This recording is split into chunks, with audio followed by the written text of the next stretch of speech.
everyone. I hope you're having a wonderful Thursday. We have so much to talk about. Free pet adoptions in Escambia County, Florida. A Goodwill is coming to Foley, and this is a huge facility.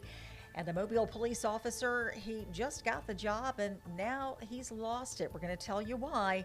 It's time for News 5 Now. This is News 5 Now, streaming live to your neighborhood and around the world.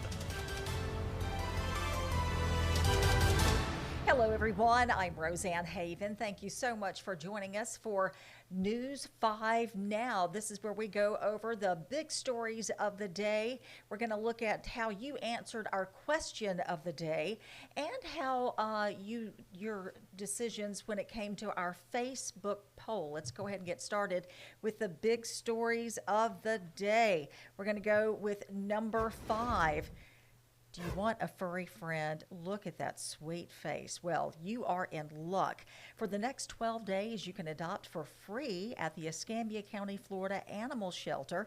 Adoption fees for dogs and cats are waived through October 15th. There's going to be an adoption event at the shelter on Fairfield Drive in Pensacola Monday afternoon starting at 1 o'clock. You know, it's fall. We're going to have cooler temperatures, and it's just wonderful to snuggle up to your furry family member. And number 4, if you love to thrift or find a bargain or need a place to put your unwanted items, check it out. A 50,000 square foot Goodwill Center is set to open next year in Foley. Officials broke ground on the facility earlier this week. It will have a training center, retail and outlet stores, a donation center, and an opportunity center. Again, the center expected to open in the fall of 2025. Number 3, a Mobile County deputy involved in a crash this afternoon while chasing a suspect on a motorcycle.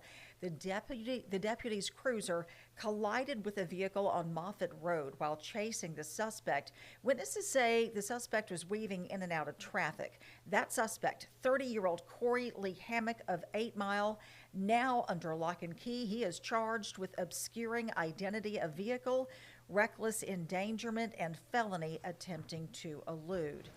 And number 2, the last of the pandemic-era student loan benefits are gone after 4 years of providing additional help to borrowers. Until this month, borrowers were able to miss payments without penalties. That's no more forgiveness. There are concerns, though, there may be more defaults in the future. And number 1, from Mobile police officer to accused porch pirate, Patrick Dees. He just graduated from the Mobile Police Academy over the summer. In July, he's been arrested and fired. He and his wife reportedly found with opened packages not shipped to their address. Investigators say they stole packages at the Village at Midtown Apartments on Stanton Road. Dees' wife, Nadia McMillan, has a warrant out for her arrest. So he is finding himself on the other side of a law. And that is a look at our big stories right now. Now it's time to talk about your question of the day. And here it is.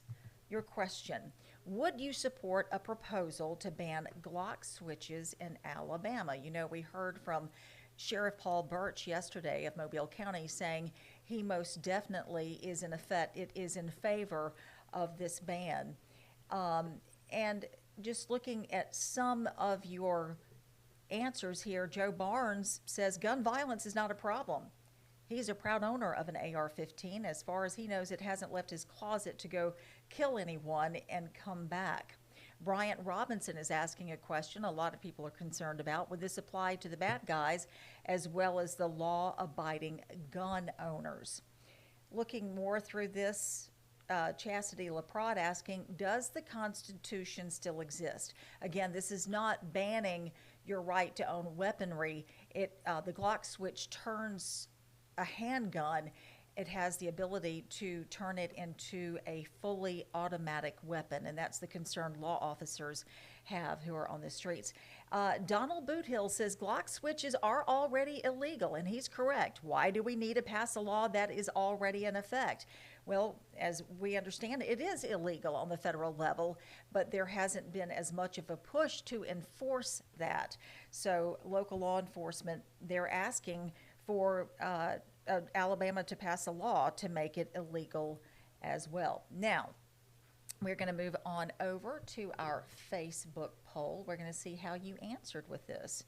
Okay, Pete Rose has been banned from the Hall of Fame. You remember he was banned for life and beyond, and he recently passed, and at the age of 80, I believe, or was he 85? He was in his 80s. The question is, do you think the recently deceased baseball great still should be considered for the honor? And a lot of you weighed in on this. 94% of you say yes, he should. As you may recall, he was banned from the Hall of Fame because of sports betting. But 94% of you say yes, allow him to have this honor. Only 6% saying no. Okay, now we are going to go to our next question of the day. And this has to do with an ordeal involving Bank of America, where Bank of America customers were notified that their accounts in some cases were zero because of online banking. Folks, we want to know, do you trust online banking? I know a lot of folks do not. Do you trust it? Okay, we want you to participate in this. Go to our Facebook page and let us know what you think, and we'll be back here to let you know how you all voted. In the meantime, we hope you have your TVs on at WKRG. WKRG News 5 is set to begin at 6 o'clock. I'll be there alongside Peter Albrecht, Simone Eli, and our chief meteorologist, Ed Bloodsworth. So I hope you'll join us then and enjoy the rest of your evening. The weekend's almost here.